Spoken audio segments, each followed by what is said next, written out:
Bismillahirrahmanirrahim. Assalamualaikum warahmatullahi wabarakatuh. Alhamdulillahilladzi wa kafa wassalatu wassalamu ala rasulina al-mustafa wa ala alihi wa sahbihi wa man ittafa amma ba'd. Alhamdulillah, kembali kita melanjutkan pembahasan kita mengenai tentang salat duha Nabi Sallallahu Alaihi Wasallam. Dan kalau kemarin kita sudah membahas tentang keutamaan salat duha, kemudian jumlah rakaatnya berapa, kemudian apanya lagi, waktu yang paling afdal yang seperti apa. Kemudian di pembahasan sebelumnya ini kita sebelum masuk di salat duha memiliki beberapa ada nama lainnya, di antaranya salat awwabin ya. Salat duha nama lainnya adalah salat awwabin, yaitu salatnya orang-orang yang kembali. Salatnya orang-orang yang kembali. Kenapa disebutkan sebagai salatnya orang-orang yang kembali? Dikarenakan pada waktu itu jasad tubuh di jam-jam itu, di jam-jam 11, di jam-jam kurang lebih menjelang zuhur. Dikarenakan pada waktu itu tubuh jasad itu condongnya untuk istirahat. Condongnya untuk istirahat. Yang kemudian kapan jasad ini dipalingkan kepada ibadah kepada Allah, maka pada waktu itu disebutlah kita sebagai orang-orang yang kembali. Dan melakukan salat adalah bukti bahwasanya seorang hamba tersebut itu betul-betul kembali, ingin kembali dalam rangka ingin mengingat Allah Subhanahu wa taala. Kemudian di antaranya juga salat syuruk. Sebab kata para ulama, salat syuruk itu adalah salat duha yang dilakukan di awal waktu. Maka di antara nama lain daripada salat duha adalah salat syuruk. Dan dinamakan sebagai salat syuruk. Syuruk artinya terbit, karena pada waktu itu salat dilaksanakan ketika matahari terbit setinggi tombak. Setinggi tombak. Sekarang kita masuk pada pembahasan selanjutnya. Hadis yang ke-278. Kata Imam At-Tirmidzi, qala haddatsana Ziyad bin Ayyub Al-Baghdadi. Telah bercerita kepada kami Ziyad bin Ayyub Al-Baghdadi, orang Baghdad berarti. Selalunya seperti ini, kebiasaannya menisbahkan diri mereka kepada kampung. Kalau kita Al-Buni, dan rata-rata ulama seperti itu kebanyakannya mereka seperti itu, di mana mereka menisbahkan nama mereka kepada nama kampung. Di antaranya yang paling masyhur Imam Bukhari. Imam Bukhari bukan namanya Imam Bukhari, tapi karena dia menisbahkan dirinya kepada kampung yang bernama Bukhara, maka jadilah dipanggilnya Bukhari. Termasuk juga Al-Imam Al-Ajurrumiyah, pengarang kitab Jurumiyah. Itu bukan namanya Al-Jurumiyah, tapi menisbatkan kampung kepada Jurrum, suku Jurrum atau kampung Jurrum, sehingga namanya dikenal sebagai Al-Jurumi. Telah bercerita kepada kami Ziyad bin Ayyub Al-Baghdadi. Qala haddatsana Muhammad bin Rabi'ah. Telah bercerita kepada kami Muhammad bin Rabi'ah an Fudail bin Marzuq, dari Fudail bin Marzuq, an Atiyah, dari Atiyah, an Abi Sa'id Al-Khudri qala, dari Abu Sa'id Al-Khudri beliau pernah berkata. Apa yang beliau katakan? Kana Nabi sallallahu alaihi wasallam, adalah Nabi sallallahu alaihi wasallam yusalli duha hatta naqul. Beliau salat duha, Nabi itu sallallahu alaihi wasallam salat duha hatta naqul, sampai kita mengatakan la yada'aha, sampai kita mengatakan la yada'aha. Nabi tidak pernah tinggalkan. Ya. Nabi tidak pernah tinggalkan. Wa yada'aha atau wa yada'uha, dan kadang-kadang Nabi meninggalkannya. Hatta naqul, sampai kami membuat kesimpulan la yusalliha, kadang-kadang Nabi tidak salat duha. Kadang-kadang Nabi tidak salat duha. Hadisnya dhaif. Hadisnya dhaif.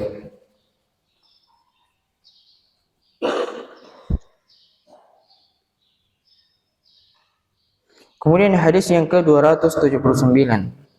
Kata Imam At-Tirmidzi, haddatsana Ahmad bin Mani', telah bercerita kepada kami Ahmad bin Mani', an Hashim, dan dari Hashim atau Hushaim, ya, Hushaim. Amba'ana Abidatah atau Abidatuh, telah mengabarkan kepada kami Abidah. Abidah an Ibrahim, dari Ibrahim, an Sahmi bin Munjab, dari Saham bin Munjab, an Qartha'i ad-Dhabi, ya, an Qartha' ad-Dhabi, an Qaz'ah atau dari Qaz'ah, an Qartha' dari Qartha', an Abi Ayyub al-Ansari, dari Abu Ayyub al-Ansari. Beliau pernah berkata, anna an-nabiy sallallahu alaihi wasallam yudminu 4 raka'atin inda zawali syamsi. Sesungguhnya Nabi sallallahu alaihi wasallam yudmin, merutinkan, ya, mengkonsistenkan, mengkontinukan 4 raka'atin, apa yang dikonsistenkan, apa yang dirutinkan, 4 rakaat. Arba'ah kedudukannya sebagai maf'ulun bih dari yudminu, yaitu 4 rakaat inda zawali syamsi, ketika tergelincirnya, inda zawali syamsi, ketika tergelincirnya matahari.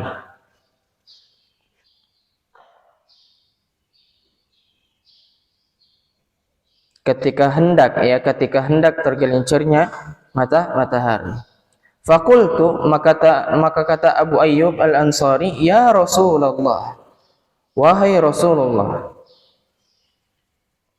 innaka tudminu hadhihi al-4 raka'ati inda zawali syamsi. Kata Abu Ayyub, wahai Rasulullah, sesungguhnya engkau tudminu, merutinkan 4 rakaat ini ketika zawal syamsi, ketika hendak mau tergelincirnya matahari.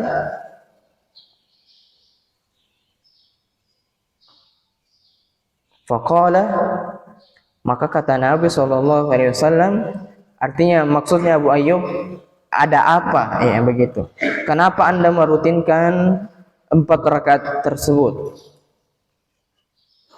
Kata Nabi sallallahu alaihi wasallam, inna abwabas samai tuftahu inda zawalis syamsi. Kata Nabi sallallahu alaihi wasallam, sesungguhnya pintu-pintunya langit tuftah, itu dibuka, sedang dibuka. Kapan? Inda zawalis syamsi, ketika hendak tergelincirnya matahari. Fala turtajju hatta yusalli az-zuhra, maka tidaklah dia turtaj, ya. Saya lupa artinya. hatta yusalli zuhur, sampai dia salat zuhur. Yang jelas menjelang sebelum zuhur Nabi Shallallahu Alaihi Wasallam itu sholat 4 rakaat. Kenapa? Karena pada waktu itu pintu langit dibuka. Fauhibbu, maka saya lebih suka apa? An yas'adali, diangkatnya untukku, ya. An yas'adali, dinaikkannya untukku, naik, atau ditinggikan. Sa'ada, naik. Fi tilka sa'ati khairun, maka saya lebih suka, kebaikan pada waktu tersebut diangkatnya untukku. Artinya Nabi SAW kenapa sholat di waktu tersebut? Karena Nabi SAW lebih suka ketika pada waktu itu pintu langit dibuka, sementara dirinya sedang melaksanakan kebaikan berupa sholat. Yang kemudian kebaikan tersebut yas'adani, dicatat, dinaikkan untukku, dicatat dalam catatan amalnya. Qultu, maka saya mengatakan, Abu Ayyub Al-Ansari, afi kullihinna qiraah, apakah di setiap rakaat itu, 4 rakaat ini, qiraah, ada bacaannya? Maksudnya qiraah di sini pengepungnya, bacaan setelah surah Al-Fatihah. Apakah ada surah yang dibaca setelah surah Al-Fatihah? Qala na'am, kata Nabi, iya, ada yang dibaca surah setelah surah Al-Fatihah. Qultu, kembali saya bertanya, hal fihinna taslimun fasilun, apakah dalam 4 rakaat tersebut ada salam yang memisahkan? Maksudnya Abu Ayyub di sini, apakah dalam 4 rakaat ini dua-dua dilaksanakan atau sekaligus 4? Makanya taslimun fasil, apakah ada satu salam yang memisahkan di antara keempat rakaat tersebut? Qala, kata Nabi, tidak ada. Kata Nabi, tidak ada. Hadis tersebut dihasankan oleh Syekh Al-Albani. Tapi sayangnya ada sanadnya yang dhaif. Ada sanadnya yang dhaif. Sekarang hadis tersebut menceritakan bahwasanya Nabi SAW salat menjelang sebelum zuhur. Dan kemarin kita sudah ceritakan bahwasanya salat itu waktunya terbagi menjadi 3. Ada waktu awal, ada waktu akhir, dan ada waktu afdal. Kapan waktu awalnya salat duha? Yaitu waktu syuruk. Waktu syuruk.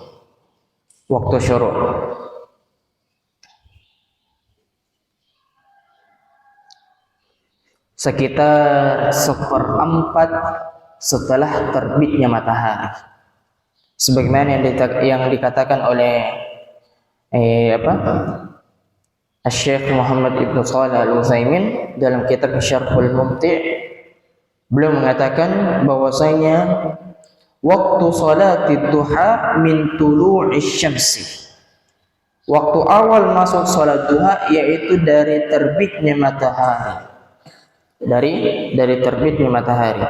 Wartifa'uha, dan waktu akhirnya ila qubaili waqti salatiz zuhur, mendekati waktu salat zuhur.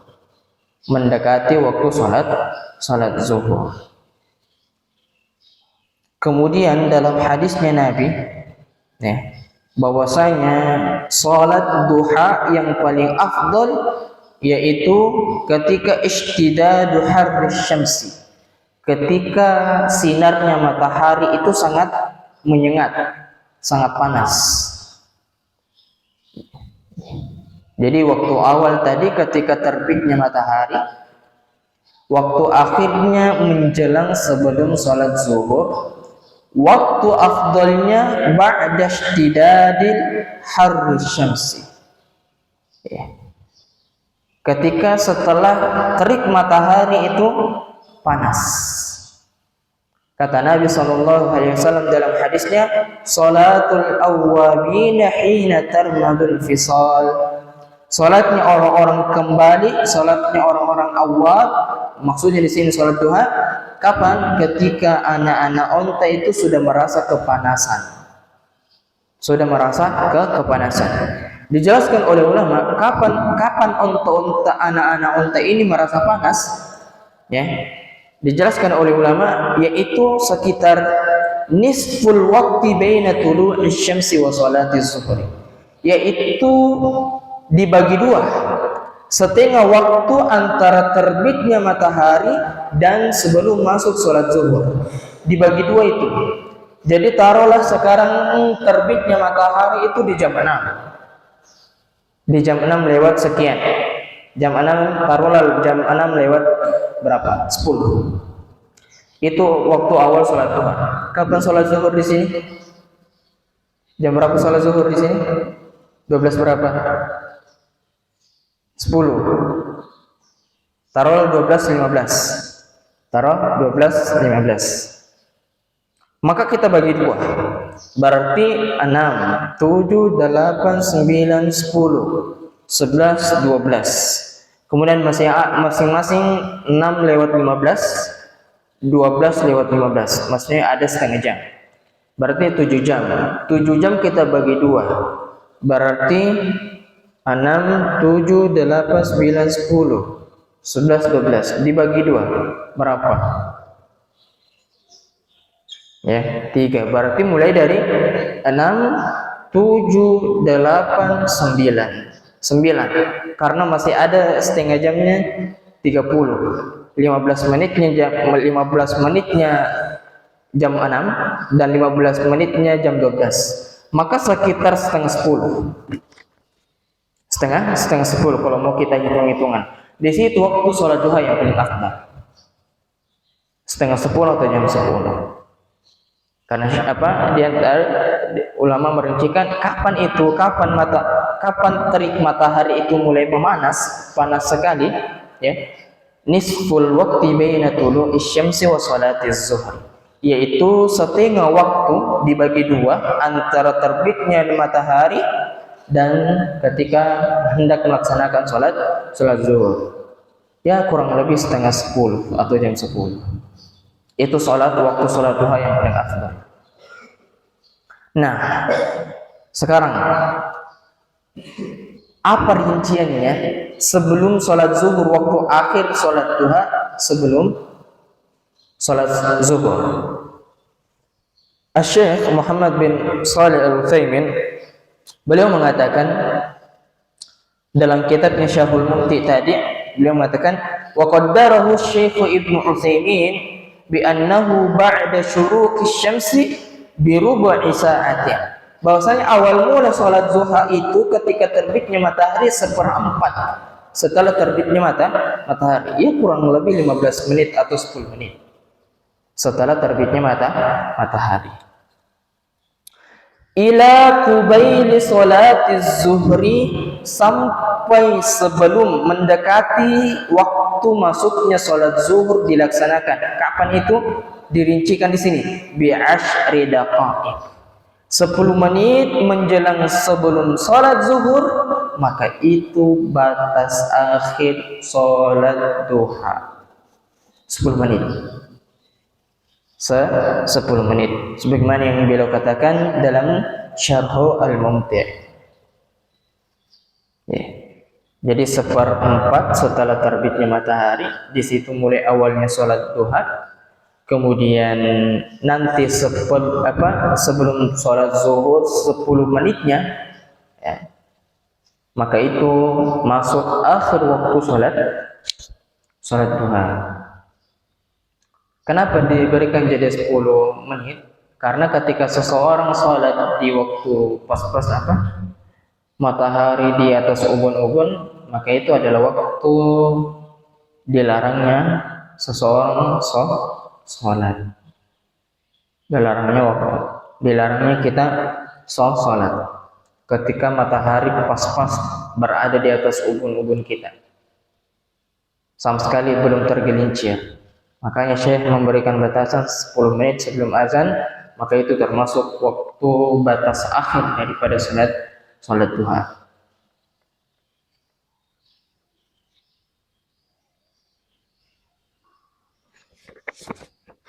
Kemudian mengenai tentang perkataannya Abu Ayyub Al-Ansari, hal fihinna taslimun fasil, apakah dalam salat duha itu yang dilaksanakan 4 rakaat ada salam? Kemarin kita sudah jelaskan untuk salat yang 4 rakaat ya, ada dua model. Ada dua model. Model yang pertama kita lakukan dengan dua-dua ya.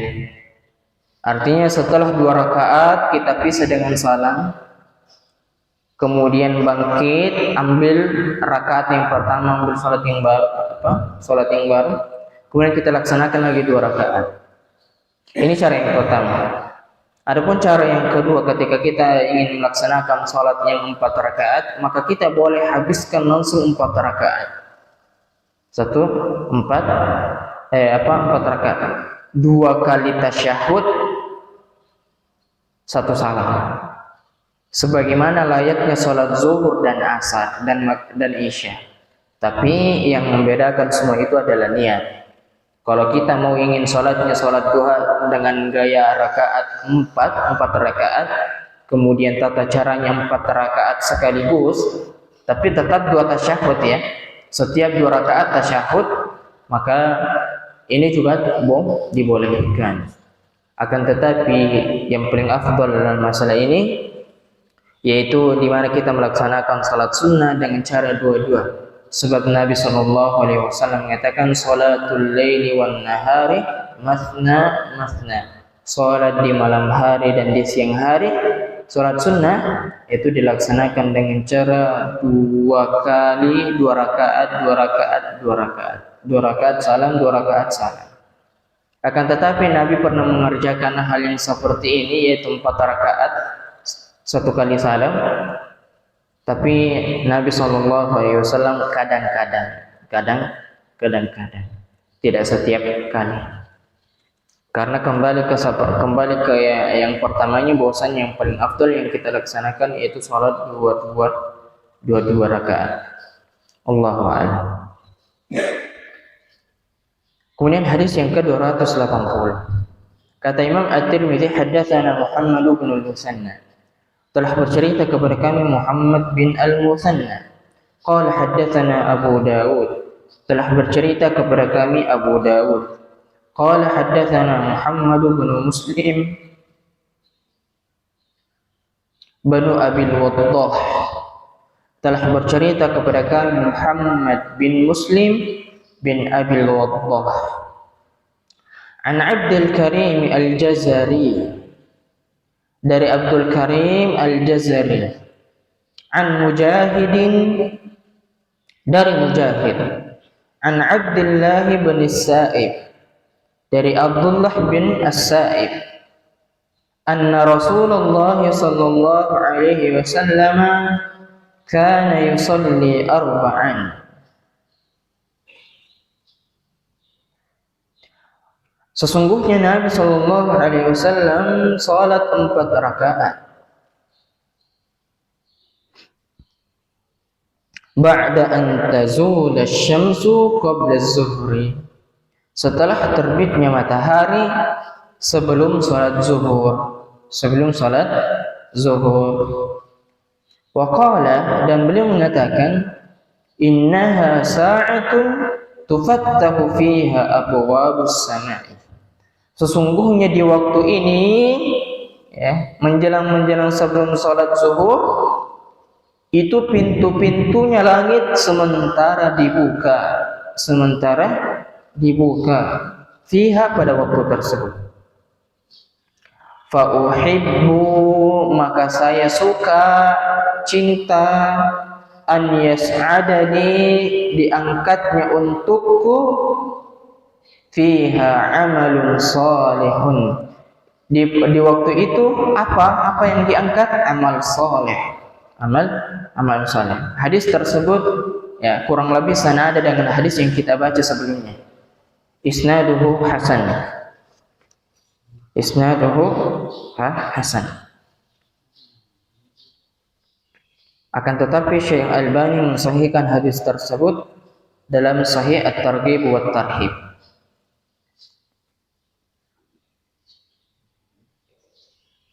Kemudian hadis yang terakhir dari bab tentang salat duha, ya. Kata Abu Isa Imam At-Tirmidzi, haddatsana Abu Salamah Yahya bin Khalaf. Telah bercerita kepada kami Abu Salamah, yaitu Yahya bin Khalaf. Qala haddatsana Umar bin Ali al-Miqdami, ya, atau al-Muqaddimi. Telah bercerita kepada kami Umar bin Ali al-Miqdami an Mas'ar bin Kidam, dari Mas'ar bin Kidam, an Abi Ishaqin, dari Abu Ishaq, an Asim bin Damrah, dari Asim bin Damrah, dari Asim bin Damrah, an Aliyin, dari Ali karramallahu wajhahu, dari Ali semoga Allah Subhanahu wa taala memuliakan wajahnya. Ini sering kita dengar ya, ketika menyebutkan namanya Ali, ya, pasti selalu di belakangnya karramallahu wajah, karramallahu wajah.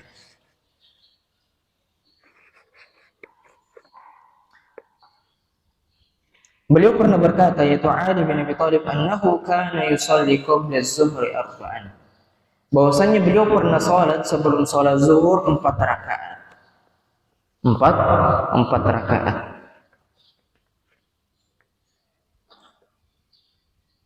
4 rakaat. Wa dzakara, dan beliau pernah menyebutkan anna Nabiy sallallahu alaihi wasallam kana yusalliha inda zawal, bahwasanya Nabi sallallahu alaihi wasallam, ya, pernah salat seperti itu inda zawal, ketika mau tergelincirnya matahari. Wa yumiddu, atau yamuddu, wa yamuddu fiha, dan beliau berpanjang lebar dalam salatnya, ya, dan beliau memanjangkan salatnya. Coba lihat nomor 4, di situ mengatakan takhrijul hadis raqmu, ya, 73 ba'da mi'atain, 273, berarti ya hadis innakum la tutiquna dzalika, itu yang dimaksud, ya, hadis yang panjang sebelum masuk salat duha, ya, di situ anunya takhrij hadisnya. Ini kurang lebih di sini anunya hadis yang senada, ya, mau di sana. Bahwasanya Nabi Shallallahu Alaihi Wasallam sebelum melaksanakan sholat zuhur, beliau Shallallahu Alaihi Wasallam melaksanakan sholat duha 4 rakaat. Nah, di sini dikatakan wa idza kanat asy-syamsu min hahuna ka hayatiha min hahuna 'inda az-zuhri shalla arba'an. Dan apabila matahari itu sinarnya layaknya seperti sinar pokoknya meninggi, ya, sudah terang, sudah teriknya, maka Nabi Shallallahu Alaihi Wasallam salat 4 rakaat. Yang dimaksud salat 4 rakaat di sini salat awwabin, salat awwabin. Ya, itu mengenai tentang salat duha. Pertanyaannya sekarang terakhir sebelum kita tutup. Bagaimana hukumnya sholat duha secara berjamaah?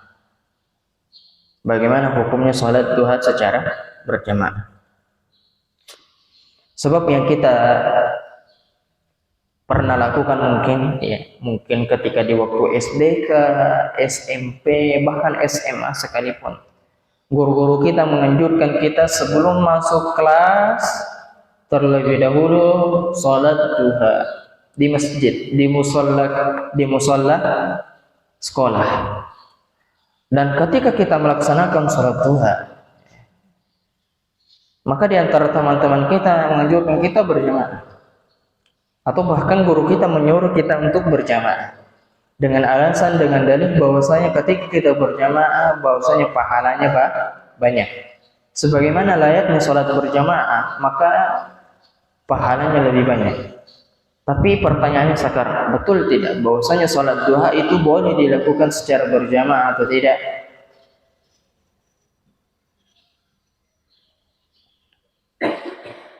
Hukum asal daripada sholat sunnah, sebelum kita jawab, hukum asalnya sholat sunnah itu dilakukan secara munfarid, sendiri-sendiri.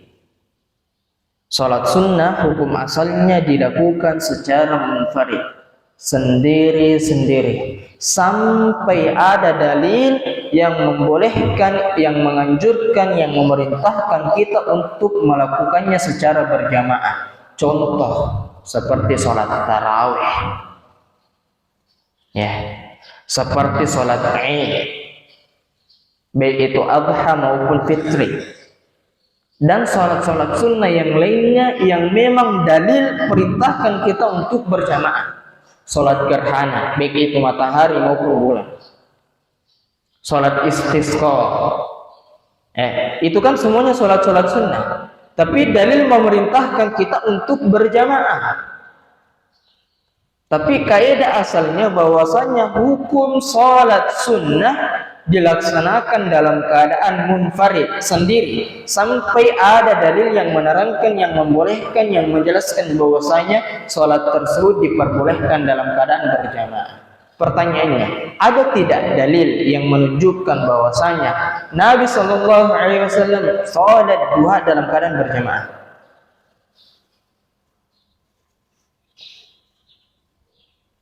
Tidak ada.